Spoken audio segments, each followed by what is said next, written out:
1781 के 3 अप्रैल के दिन उत्तर भारत में अयोध्या के निकट स्थित छपिया गांव में प्रकट हुए। उन्होंने बाल घनश्याम के रूप में अनेक दिव्य लीलाओं से सभर अपने बचपन का कुछ समय छपिया में बिताया और कुछ समय अयोध्या में बिताया। और एक दिन अनंत जीवों के कल्याण हेतु यात्रा करने के लिए उन्होंने रूप धारण किया नीलकंठ वर्णी का। नीलकंठ वर्णी संसार के सारे बंधनों को त्याग कर 29 जून सन 1792 की रात को अयोध्या से निकल पड़े। जीव प्राणी मात्र के कल्याण के लिए शुरू हुई उनकी इस अद्वितीय कल्याण यात्रा के प्रथम लगभग 4 महीनों में उन्होंने अयोध्या से अमरपुर, नैमिषारण्य, बरेली, नारदवन, हरिद्वार, श्रीपुर, गुप्तकाशी, त्रियुगी नारायण और गौरी कुंड आदि स्थानों से होते हुए केदारनाथ की यात्रा की। केदारनाथ से सीधे बद्रीनाथ जाने का अति विकट रास्ता पार करके उन्होंने बद्रीनाथ की यात्रा की और शीत ऋतु में बद्रीनाथ से ज्योतिर्मठ होते हुए नीलकंठ वर्णी मानसरोवर की ओर बढ़ चले।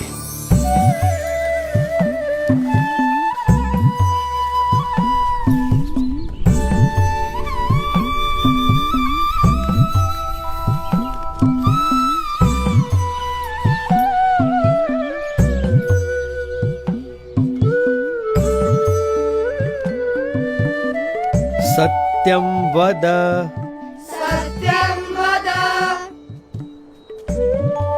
धर्मं चर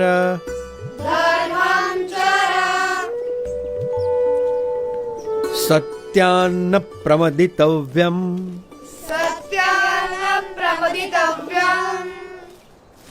धर्मान्न प्रमदितव्यम्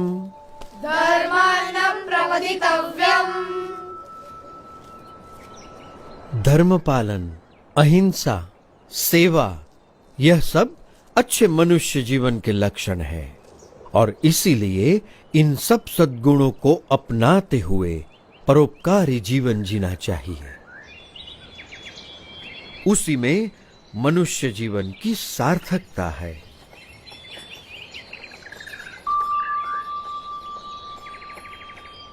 बड़े ध्यान से सब सुन रहे हो। क्या समझ में आ रहा है? कुछ प्रश्न हो तो जरूर पूछना, झिझकना मत। निस्वार्थ सेवा भावना और सदाचार में कोई बुराई नहीं है, पर केवल सत्वगुणी प्रवृत्तियों से ही जिया गया जीवन परम कल्याण के लिए पर्याप्त है। जन्म से लेकर मृत्यु तक यदि केवल इन सब में ही जीवन व्यतीत हो तो स्वयं का कल्याण कैसे होगा?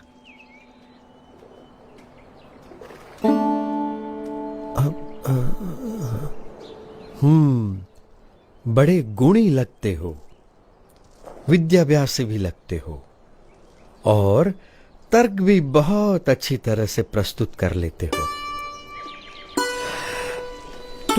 तो आप ही बताओ, आपका क्या विचार है? मनुष्य को कैसा जीवन जीना चाहिए?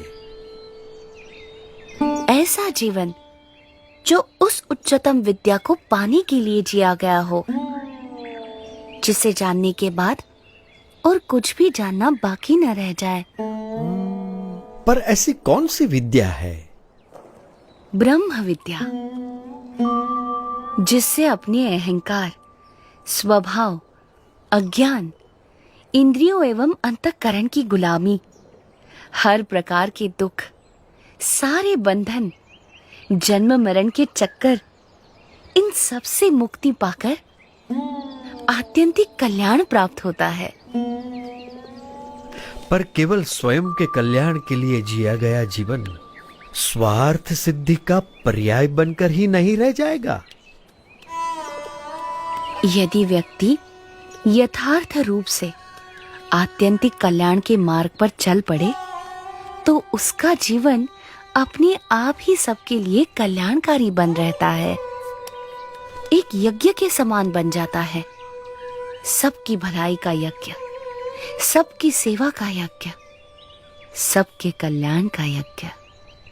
अच्छा। अब पर आप हो कौन? मैं नीलकंठ हूँ। आप इस उम्र में ऐसे अकेले क्यों निकल पड़े हो?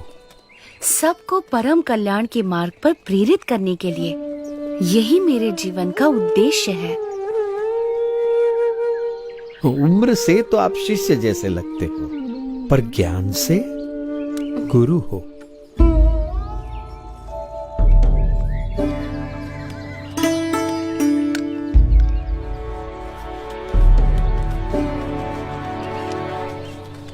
प्रणाम।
जन्म मनुष्य का दुर्लभ जानी, जो जन मुक्ति चाहवे।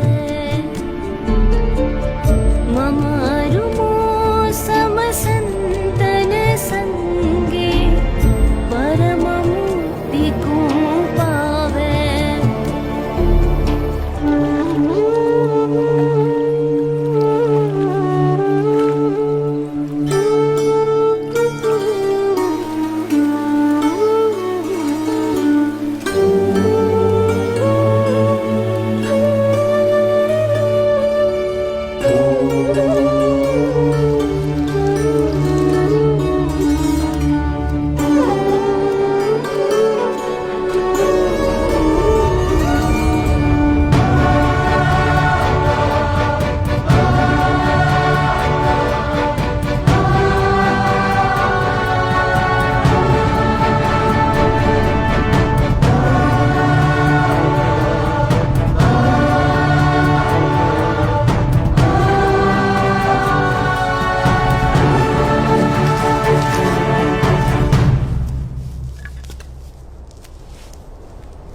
मानसरोवर जाते हुए रास्ते में नीलकंठ वर्णी पुण्यवंत तपोभूमि बद्रीवन में आए। वहां असाधारण तपश्चर्या करने का संकल्प लेकर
वन में अविरत 3 मास तक असाधारण तपश्चर्या करने के बाद भी नीलकंठ वर्णी और ऊपर मानसरोवर जाने के लिए उत्सुक थे और निश्चिंत थे।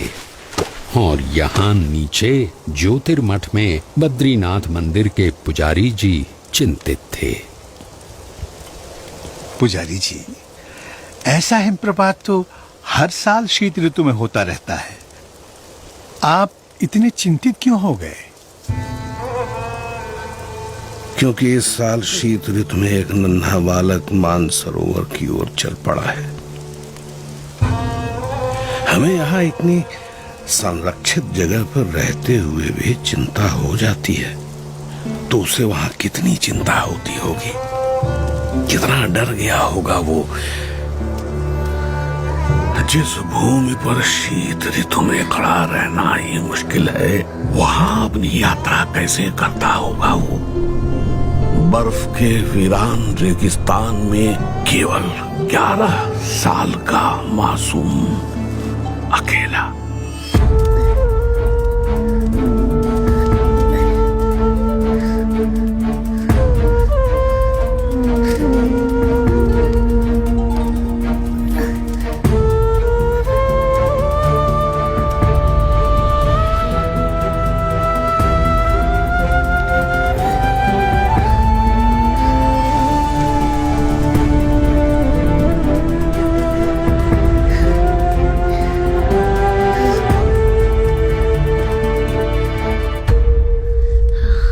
रुके हुए रास्तों से भी मार्ग निकालकर नीलकंठ वर्णी आगे बढ़ रहे थे। जहां ठंड से लड़ते लड़ते सूरज की किरणें भी हार जाती थीं, वैसे बर्फ के रेगिस्तान में सूरज से भी अधिक देदीप्यमान रहते हुए